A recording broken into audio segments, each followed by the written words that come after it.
آیات کے حوالے سے یہ سوال پوچھا گیا ہے، کیا ہر ملک اور قوم کے لیے نبی کا آنا ضروری ہے؟ آیت مبارکہ میں جو فرمایا گیا کہ وَلِكُلِّ قَوْمٍ ہاد، اور ہر قوم کے لیے ایک ہادی ہے، اس سے یہ معلوم ہوا کہ کوئی قوم اور کوئی خطہ ملک اللہ تعالیٰ کی طرف سے دعوت دینے اور ہدایت کرنے والوں سے خالی نہیں ہوتا، خواہ وہ کوئی نبی براہ راست ہو یا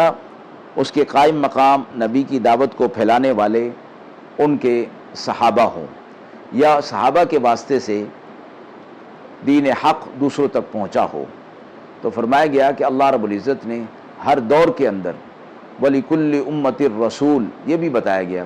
کہ ہر امت کی طرف، ہر قوم کی طرف ایک رسول بھیجا گیا ہے، اور وہ ضروری نہیں کہ وہ رسول براہ راست خود ہو،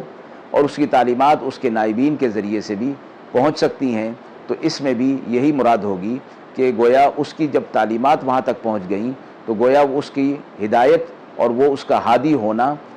اس کے واسطے سے اور اس کے نائبین کے واسطے سے وہاں تک پہنچ گیا، تو پھر یہ چیز ہو گئی کہ ہر قوم کے لیے ایک ہادی ہے، یعنی ہادی کی ہدایت اور اس کی تعلیمات ان تک پہنچا دی گئی ہیں۔